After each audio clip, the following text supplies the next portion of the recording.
Thank you, Chief Judge Thomas. It may it please your honors. My name is Peter Anderson, and I represent the defendants. I'd first like to respond to some of the things that counsel said. At no point in this case, in discovery, at trial, or in the original briefing, did plaintiff ever take the position that the deposit copy was in error. The deposit copy is signed by B. Hansen, Hansen. Mr. Hansen was a witness that plaintiff identified, and plaintiff submitted his declaration, which appears at volume 10 of the excerpt of record at 2526. Mr. Hansen was a friend of Spirit. His declaration was offered to authenticate multiple recordings in 1967 and 68, bootleg recordings. At no point did the author of the deposit copy ever say there was an error in it. At no point did plaintiff ever argue, submit any evidence that the deposit copy was incorrect. Now, Randy California had signed an agreement with Lou Adler's company, Hollenbeck Music, and transferred all of his rights and all of his compositions to Hollenbeck Music. Hollenbeck Music, now Lou Adler is one of the most successful producers of all time. He had the wealth to prepare whatever deposit copy he wanted to in the song that he owned, and that's what he did. And again, at no point was there a suggestion that it was ever an error. Can I ask you to switch sure, of course. Issues a little bit? The panel said that the jury instructions in this case were erroneous. Why was the panel wrong? When I read the panel opinion and read the jury instructions, and I realize we vacated the panel opinion, but we can read it, it makes sense to me. Tell me why the panel was wrong. The panel was incorrect because the plaintiff's theory at trial triggered the appropriate instruction, and the plaintiff's theory at trial was never a selection and arrangement. The whole transcript, all volumes of it, there's never a mention of selection and arrangement. Why did you propose a selection and arrangement instruction then? Why did I? Why did your side? I'm not you. We did because we saw their claim, which was that Stairway to Heaven and Taurus combined these elements. We saw that as a defective selection and arrangement claim. And so I submitted a instruction that said if you're going to go selection and arrangement, then the arrangement has to be original, it has to be numerous elements, and virtual identity. Right, and the court may have erred by not giving it. My question is this. They thought it was a selection and arrangement case, too, because they proposed an instruction on selection and arrangement. They didn't, actually. What they proposed was they proposed it may have been a faulty instruction, but it seems like a selection and arrangement instruction. I'm sorry for cutting you off. Yeah. All their they submitted two instructions that are important. The one instruction, the one I believe you're referring to, Your Honor, said that if there's a combination of public domain elements, that can be protected. That's selection and arrangement, isn't it? Actually, no, because if we look at Feist. Well, it seemed to me your theory was that because they used the word combination instead of the word selection and arrangement, they therefore did not make any selection and arrangement argument. If we disagree that they needed to use the word selection and arrangement, what was the difference between their combination requests and instructions and a selection and arrangement instruction? It failed to require originality in the arrangement. That was the problem with their instruction. It failed to require numerous elements, as was required in Satava. Let's say we agree with you. Let's say we agree with you that their proposed instruction was incomplete. The panel wasn't so much critical of their instruction as of the district judge's failure to give any instruction on this topic. Why wasn't this a topic on which the judge should have instructed? My apologies. I'm sorry. Common problem. It's my enthusiasm, and I apologize. He did give an instruction that covered the plaintiff's theory. The plaintiff's theory was that there were public domain elements in the work and that there was at least a minimal amount of creativity. That is instruction 20, which the court gave. Instruction 20 was... What about 16? The panel said 20 by itself is not inaccurate, but given what it thought was the inaccuracies in 16, 20 made it worse, if you will. So what about 16? Well, the problem with what made it worse, if I could just touch on that briefly, was the panel felt that it made it worse because it said in 20, it had the language that public domain elements do not become protected. That's black-letter copyright law. That is not an error to say that. In Harper House and this circuit law... And the panel said it's not technically inaccurate, but they can become protected in certain combinations and selections and arrangements. And so let's go back to 16. That's the one the panel thought had some difficulty. Why wasn't 16 inaccurate? 16 wasn't inaccurate because it especially when coupled with 20, provided the law that applies to the plaintiff's theory of the case, which was not a selection and arrangement theory. Where did the court tell the jury that otherwise unprotected elements in combination could be protected? Implicitly, if not expressly, in 20. So your answer is no, the court never said that. So what's the best language that's closest to that? Because what I'm looking at in instruction number 16, it says, copyright does not protect ideas, themes, or common musical elements, such as descending chromatic scales or arpeggios or short sequence of 3 notes. So where does it say, but an original combination of those or an original arrangement could be protected by copyright? Your Honor, I believe you have to take it in conjunction with 20. As to 16, it's an accurate statement of the law. But what language in instruction 20 says that? It says any elements from prior works or the public domain are not considered original parts and are not protected by copyright. So there really is nothing that says putting all of the unprotected parts together in an original way can't be protected by copyright. That's what I'm looking for. It says something broader. It says that a work can include and incorporate elements taken from prior works of the public domain, but there is originality if the work is independently created by the work's author, that is, the author did not copy it, by use of at least some minimal creativity. Counsel, can I, up here? Oh, sorry. Hello. I wonder why you're fighting this so hard, because it seems to me at least that assuming that the copyright analysis is limited to the deposit copy, it seems to me that any error here is harmless because no reasonable juror could find that the alleged copying was unlawful appropriation of the deposit copy.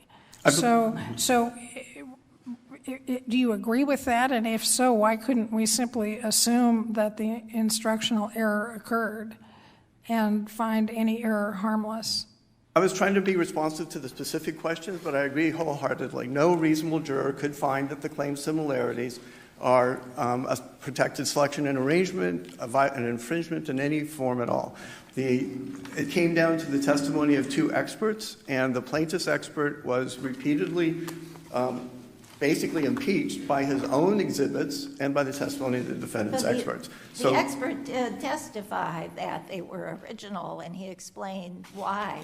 So should this panel overrule the juror's view of the experts, or say that take the place of the jury and say that expert is not reliable, and if so, why?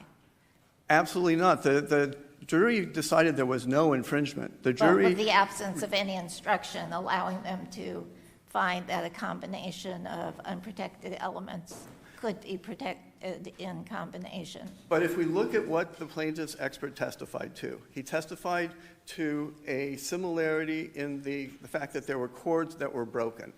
He admitted, and our expert showed, and the He may have been the worst expert in the world, but he did testify that that Led Zeppelin's song infringed the deposit copy, did he not?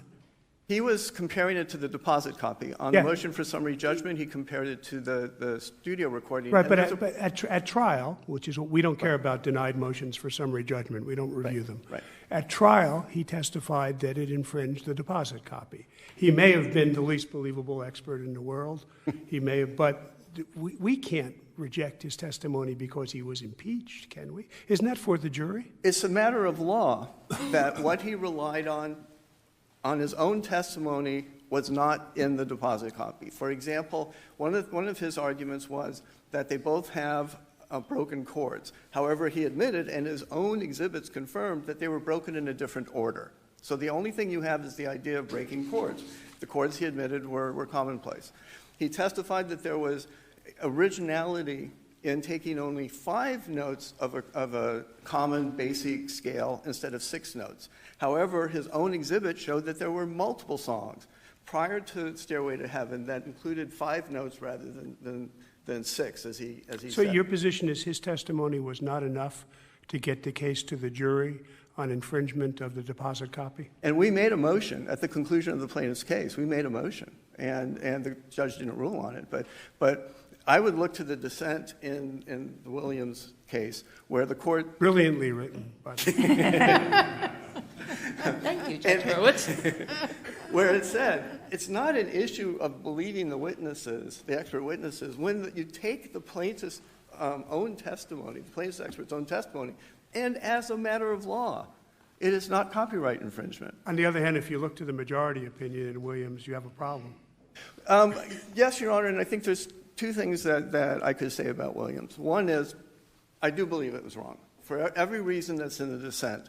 I think, though, there's another point, which is that it's different. It is a case that affirmed a jury verdict, and it reflects the great deference that this court has to a jury's determination. There you had testimony, which, by the way, there's no mention of selection and arrangement in Williams. It's not a selection and arrangement claim. The argument is that there were these similarities, not by melody or notes, but on all these elements that go throughout the work. Well, I think one of the difficulties here is the terminology that the parties are using, because it seems that combination and selection and arrangement seem to be used interchangeably, at least by Skidmore.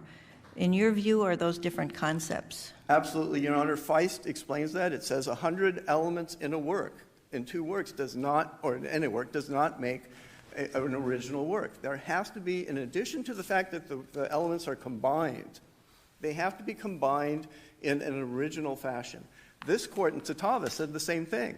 Not any combination is going to create an original work. There has to be an arrangement. That was the problem with plaintiffs' jury instruction. It was the problem with the argument now that he's making, which he didn't make to the district court, that it was a selection and arrangement.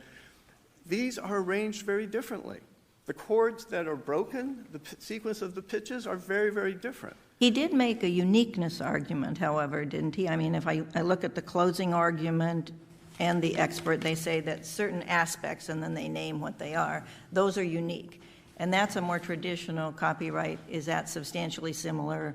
Right. Between deposit copy and Stairway to Heaven, correct? Right, and the evidence was... And are these jury instructions that we're talking about, do they implicate this uniqueness Well, element? I think they do, and I'd like to make an analogy to literary works. Back in the 1980s, the court said, in the context of a screenplay and the movie E.T., you can't take random bits and pieces. You have to show similarity in the story.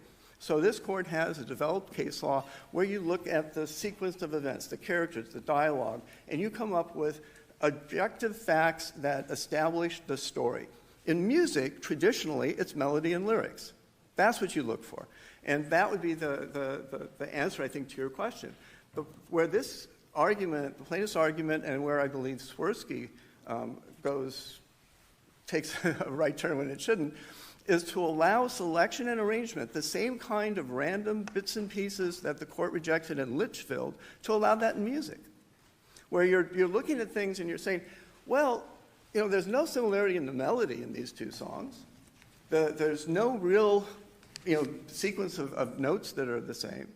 But they both combine a scale, little pairs of notes that are in different melody, an 8th note rhythm, which is commonplace, and voila, you've got a protected work. That's not a similarity in melody. It's what Litchfield condemned, random similarities. Do you adopt the notion that if you have this selection and arrangement argument that you then are looking at a thin copyright? I would say this, Your Honor. First of all, I think the court should clarify that in deciding that issue, you look at the claimed similarity, not the genre of the work. And here, we've got the most extreme example. Someone has crammed a descending chromatic scale into 2 measures. There's only so much you can do with that. There's only 12 notes, even in a chromatic scale.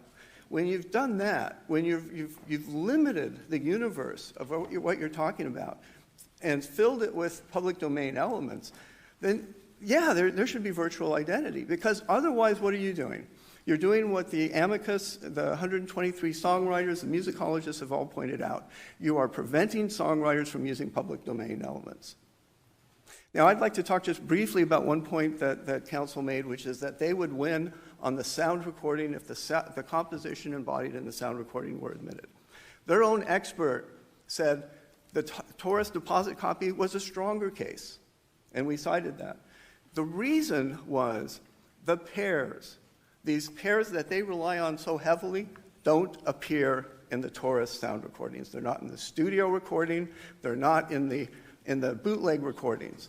And they've said, and Your Honor acknowledged, that it's fantasy to think that Jimmy Page went to the Copyright Office and looked at the deposit copy.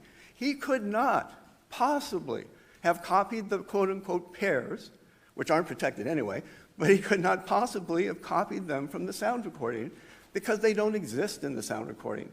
That is the testimony of Dr. Stewart himself, that it's the pairs in the deposit copy that turned this into this fantastic claim. So if there were to try and go back, and they were trying to sue on the composition embodied in the sound recording, they'd have several different problems. One is the pairs aren't there. That's their big point, really, the pairs. The second is that as a new version of a prior work, the only thing that would be protected is the new matter. And the new matter is a couple of notes and the absence of the pairs. So their sound recording argument really doesn't help them. And the third problem that they have is the versions of Taurus that predate the 1968 registration, those were all merged into the federal copyright. Okay? So the federal copyright extinguished all common law protection that Randy Wolf had in those prior versions. Any version after that is owned by Lou Adler as a work for hire under the express terms of the songwriter agreement that they have. And as a work for hire, plaintiff can't sue as a beneficial owner because that's the established law in this circuit. You have to be an artist who transferred rights in return for royalties in order to be a beneficial owner, and he wasn't. Counsel, would you just argue for a minute on the continued vitality of the inverse ratio rule? Yes, Your Honor, I'd be happy to. We create an inference of copying by evidence of access and substantial similarity probative of copying. And as Rentmeister points out, that's limited to the question of whether or not their copying occurred. Also, under this court's authority, substantial similarity for the purpose of proving copying requires similarities that are indicative of copying. That's it. So if you lower that because you have strong evidence of access, you are then saying you don't have to have substantial similarities that are indicative of access. They've gone out the window. Now, if you have substantial similarities that are indicative of access, and you have, of copying, and you have access, you've created an inference of copying. What this circuit's inverse ratio rule, and the problem with its logic, is that if you have a high degree of access, if the defendant actually owns the recording, but you have something less than similarity that's indicative of copying, you're allowing an inference of copying without any indication that copying occurred. That's the problem with the inverse ratio rule. And that's why the Second Circuit, the Seventh Circuit, and the 11th Circuit have declined to adopt it. I would like to briefly say one thing. Jimmy Page in 1961 produced a recording with a descending chromatic scale. It's discussed in the expert report, Exhibit 2092. In the early 60s, Jimmy Page was one of the most sought-after session guitarists in London. He did hundreds and hundreds, if not thousands, of recording sessions with everyone from Marianne Faithfull and Donovan to The Who and Rolling Stones. In 1968, before coming to the U.S. and supposedly hearing Taurus, he recorded Ice Cream Dreams as a session musician, which has a descending chromatic scale. Jimmy Page did not need to hear Taurus to know about a descending chromatic scale. The accusations that he copied them were never proven at trial. The jury rejected that argument, and with all respect, I believe you should respect the jury's determination and affirm. Thank you, counsel. Thank you.